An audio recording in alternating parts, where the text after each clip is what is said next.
Navy Matters.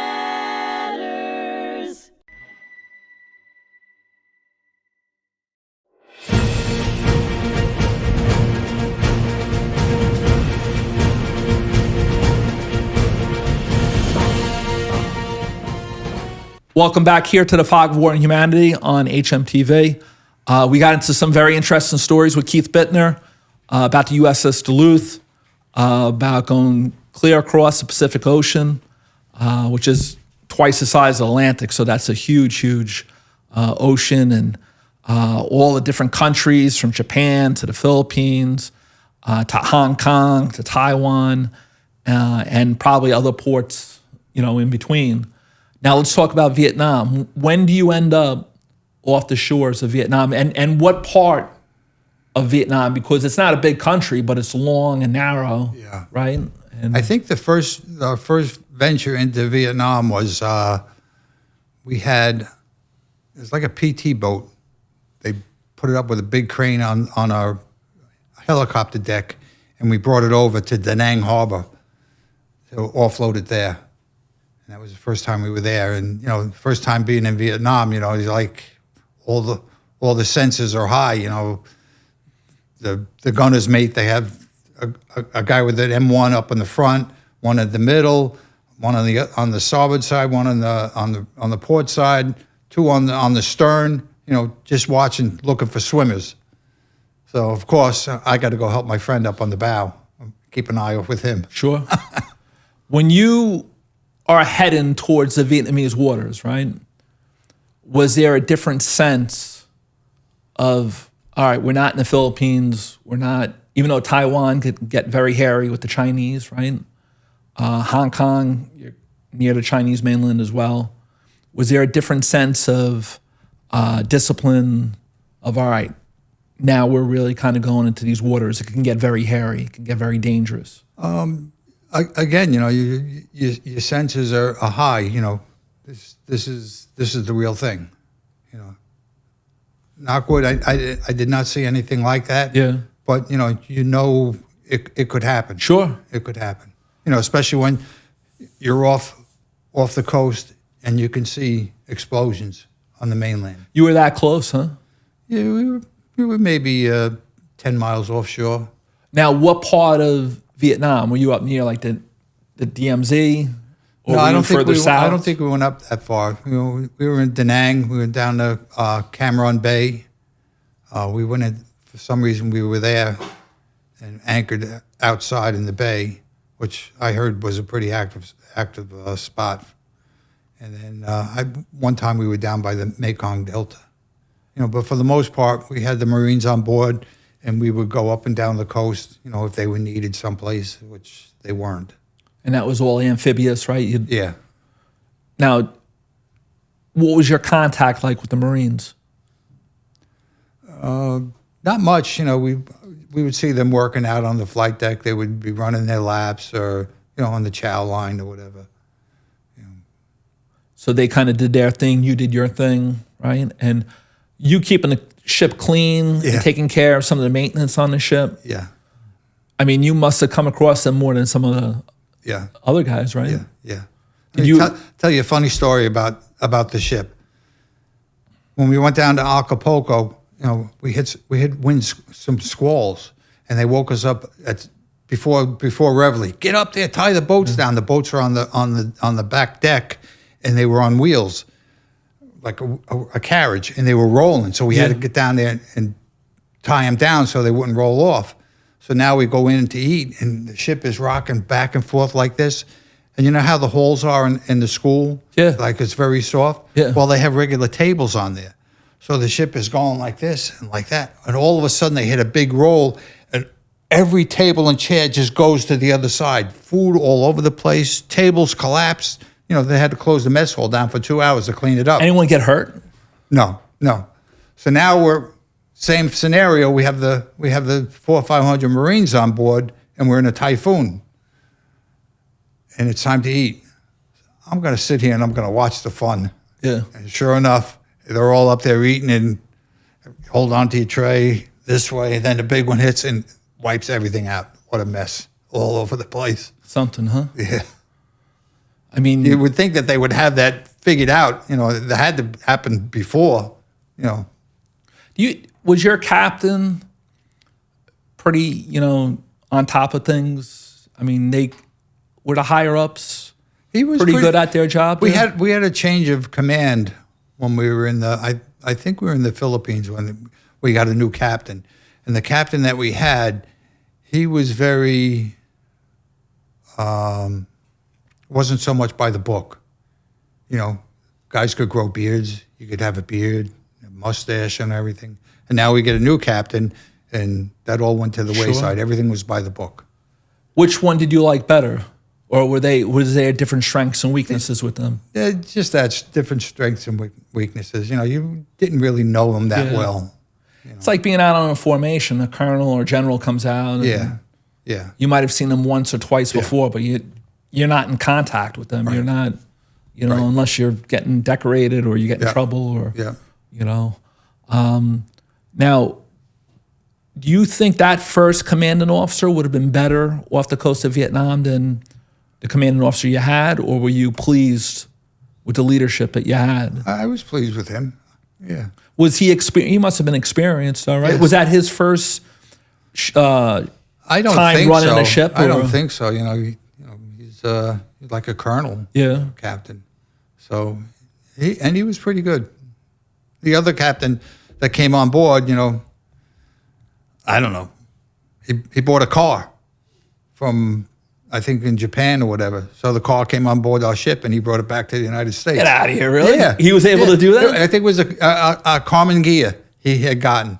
And it got up, and the crane brought it up, put it on board the ship, was put over to the side, and they brought the car back. Can you with them. imagine how much trouble he'd get in today for that? I don't know. Because they got mad recently that the Pentagon spent so much money on like good food for the soldiers or something like that, right? It's like crazy, You could do things like that years ago. Yeah. Remember the movie Kelly's Heroes, right? Yeah. With the yacht. What does Maitland want with the yacht? Yeah. He goes, "You think I could put this in a B-17 bomber?" Yeah. Crazy stuff happened years ago. Yeah. It's Well, the previous crews, I don't know how these guys got a hold of them, but they would glom, an M1 or a 45. They would get it from the Marines down there, and they would get it. And when they hit them, and when they come in, they're cleaning it. One time, cleaning in one of the kitchens up by the mess decks, and the guy's scrubbing up there, and all of a sudden he pushes, and an M1 falls down. Somebody hit it up there. It was all filled with Crazy, flour and dust and everything. Yeah. Jimmy Henke, he did a podcast. What are we in? We're in April. He did a podcast almost a year ago, and they hit a machine gun or something in a TV that came back. And years later, him and one of his buddies from the town or county where he worked, they were firing it off at some yard, Wow. and the years come right off of you, Yeah. So, but that's the thing with the service is you can't make up some of the stories. No, you can't. Nope.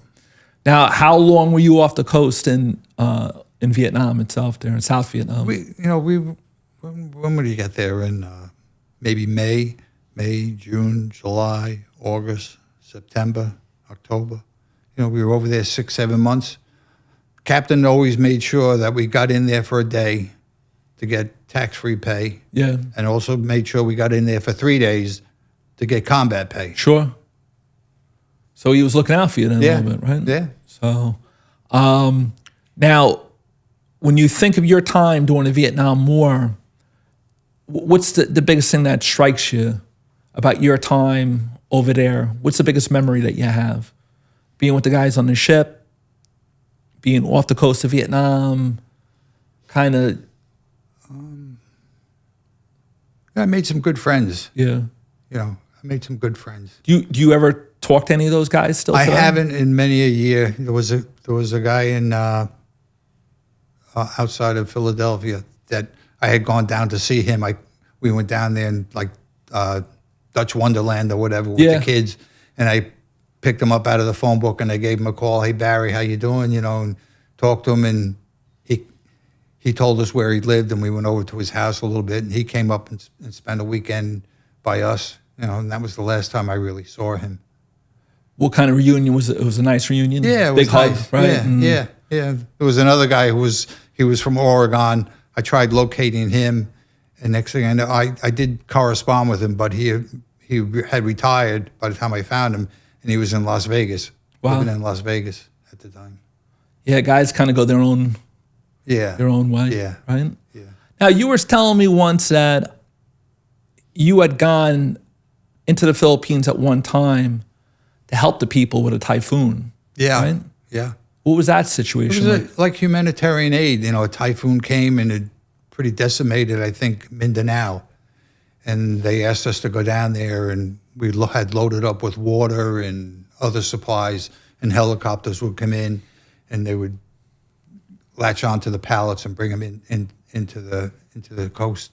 What would you, how do you describe like the living conditions in the Philippines compared to what we know here on Long Island? It's pretty rough. I mean, Very poor, right? living in houses. At that time, I think there's always people that aren't thrilled with the government that's in charge. Yeah. The time we went up to Clark, we were told, there's people out here that could be a problem. Sure. We never saw anything. Yeah. But they told you to keep an eye. Yeah. And probably told you to go, if you're leaving the base, make sure you with a couple other Americans. I right? remember when we were there, I guess it was in 70, they found a Japanese soldier Yeah. who was holed up in He was waiting for in the mountains. invasion. Yeah. Holed up in the mountains all these years later. Unbelievable. Yeah. They Crazy. say like 7,000 islands or something like that in the Yeah. Philippines. Yeah. Not a big place, but Yeah. it's spread out, Yeah. right? Yeah. We were doing like a practice landing in Subic Bay one time. Subic Bay is huge. So we had boats going out, whatever, and all of a sudden somebody yells, "They're stealing the rope out of the aft line room." We go out there and there's I forget what it was, like a big canoe with a motor. Sure. They have a 5-inch line that they're reeling out, and it's almost all gone. Yeah. It's almost all going off the spool. We stopped it, and we had to reel it in by hand. Something, right? Yeah, Just- I don't know how they got on board, but they got it. Were you in the Philippines when that Japanese soldier got found? I believe I was. I believe I was. You guys must have had some laugh about that in terms of it's crazy. Makes you think. Makes you think, right? how- How fanatical. They were. How fanatical they were. And that happened in a bunch of islands Yeah.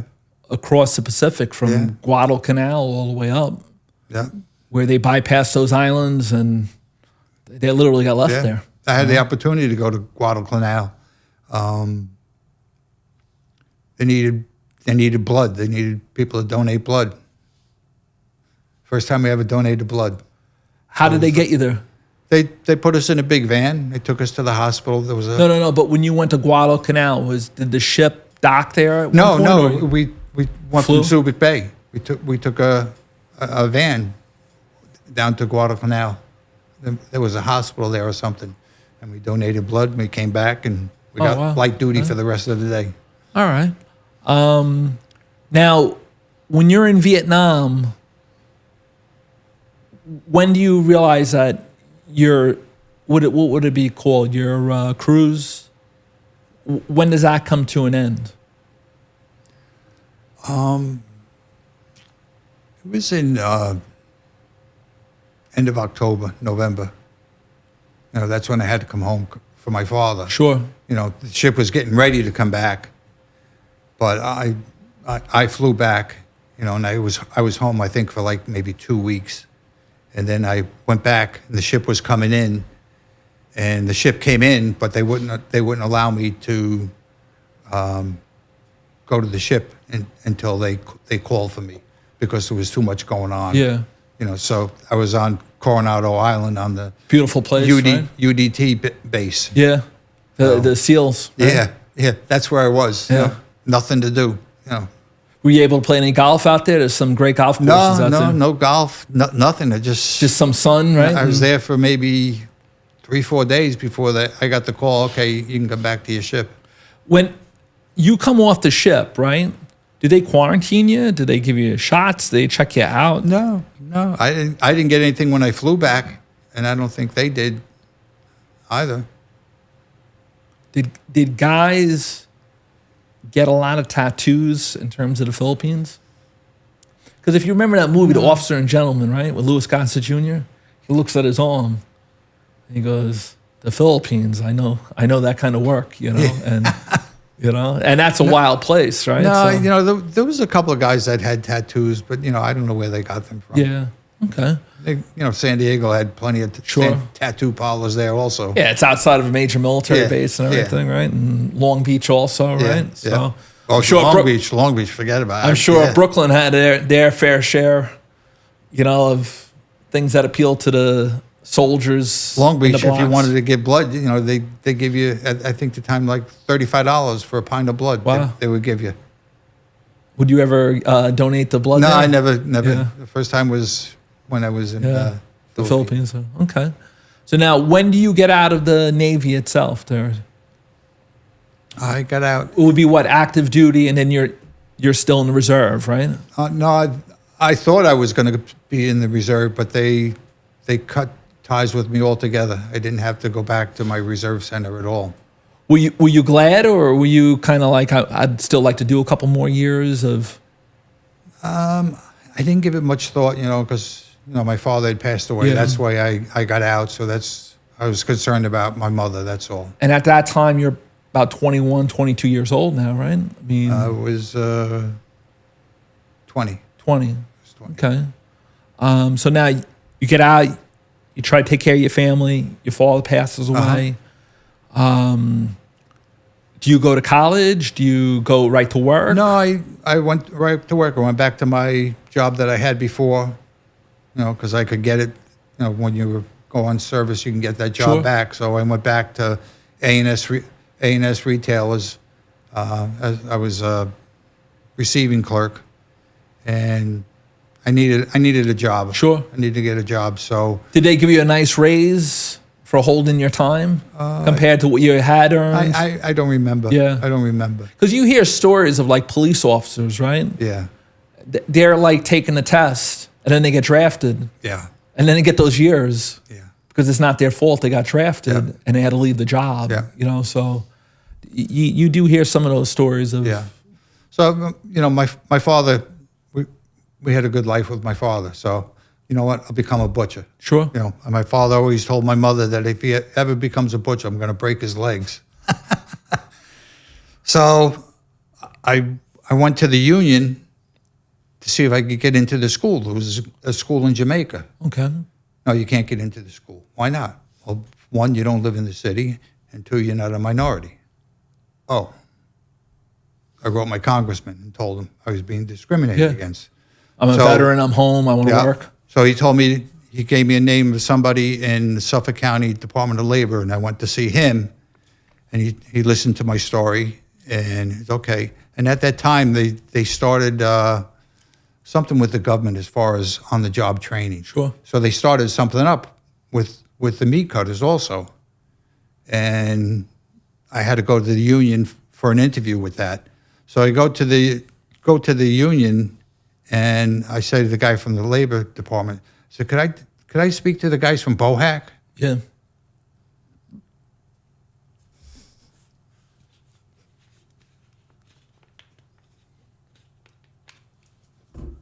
And were they able to work with you a little bit? Yeah. Actually, the guys that were interviewing came to my father's wake. So then they showed some loyalty and they told me,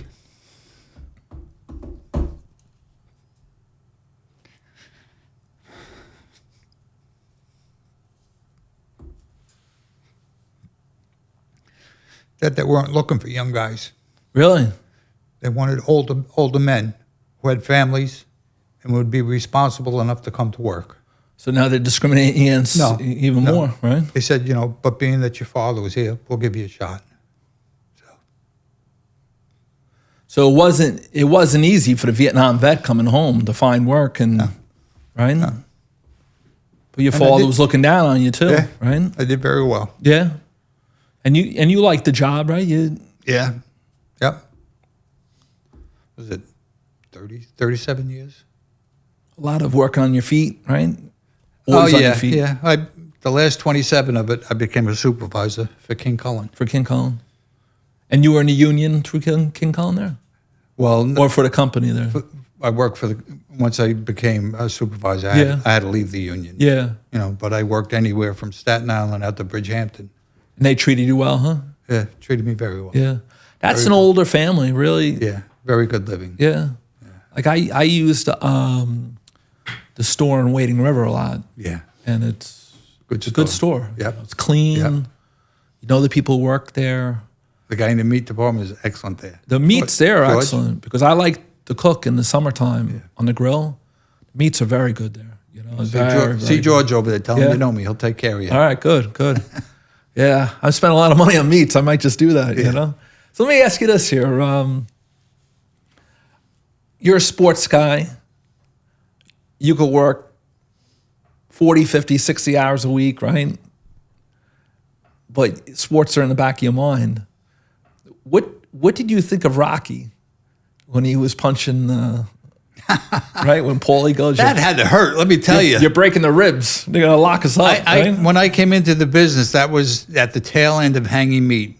You know, everything started coming in boxes. You know, when I first was an apprentice trying to pick up those pieces of meat, they were 170 pounds, you know, and then hitting, you know, basically the cheek of the cow. Yeah. Well, those things are cold. They're pretty solid. When Apollo's trainer goes, this boy means business. Well, so do I. Can I have another cup of coffee here, right? And he's watching them, you know. And Yeah. So, so now let's talk about your family. You have 3 children, right? Yep. What are their names there? Kerry, Katie, and Zach. Okay, and they all went Rocky Point High School, Rocky right? Point High School. And Katie, I know, was big into the sports, right? Yeah. What about Carrie? What did she do there? Kerry, she was working there as a substitute teacher. Okay. And she went over to Eastport, Okay. got a full-time job over there, and good she's for her. working there. What does she teach there? She's it's like English to as a second language. Okay, yeah, ESL, right? Yeah. Okay. And then Katie's a nurse, right? Yeah, she's a nurse. Where is she at? She's working for NYU out in Patchogue right now. Okay. She's in management. And she's coaching, right? So she puts a lot of hours in terms of field hockey She and gave basketball. up the field hockey. She's just doing basketball. How did she feel giving up the field hockey? Was it just time? It was tough. It was Yeah. tough. You know, it's just, you know, the kids, she's got 3 kids, one's 10, and she's Yeah. got twins that are 6. So, you know, and they're very active. They Sure. do sports. And she had some run there too. Yeah. Yeah. One of the most successful Yeah. field hockey coaches over the last 10, 15 years, Yeah. right? I would say. So, and no nonsense, give you a big smile, but Yeah. you know, she's very, very good, always very good kids. Yeah. Where I always attributed it to the coach itself, you know? Yeah.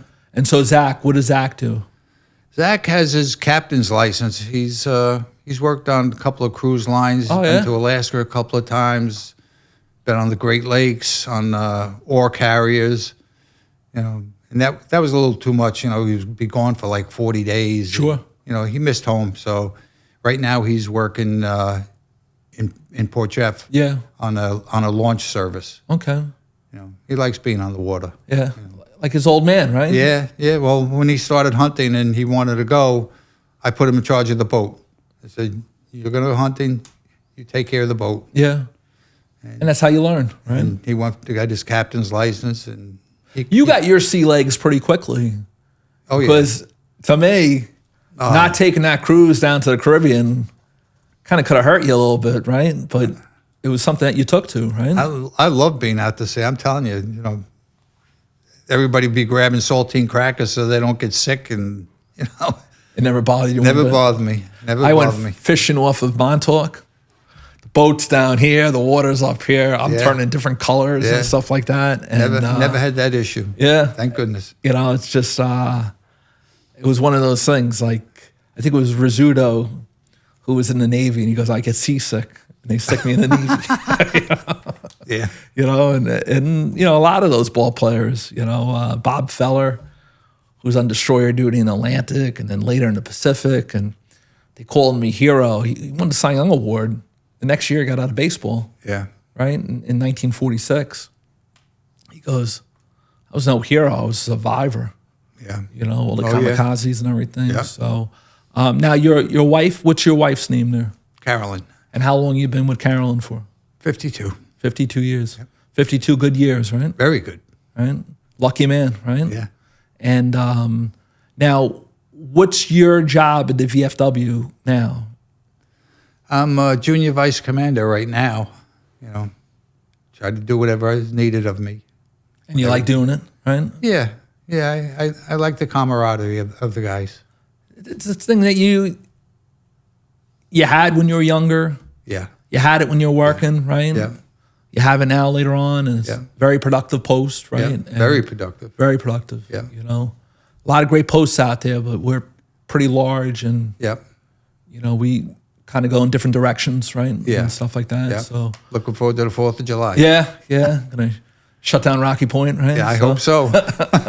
Get all those people in there, you Yeah. know. So, but Keith, thank you very much for coming down here today. Thanks for having me. Okay, Keith Bittner, absolute gentleman. Just I've been after him for over a year now to come down here to Glen Cove to the studio at the Holocaust Museum, and he did a wonderful job, and just great learning about the USS Duluth and you know the different responsibilities that every member of the armed services has, and doing their job and doing it well and helping others out, and you know being here today. It was great having you, and you know that's a wrap here on hmTV for the Fog of War and Humanity. We look forward to seeing you around again, and definitely watch these episodes. These were very, very strong episodes.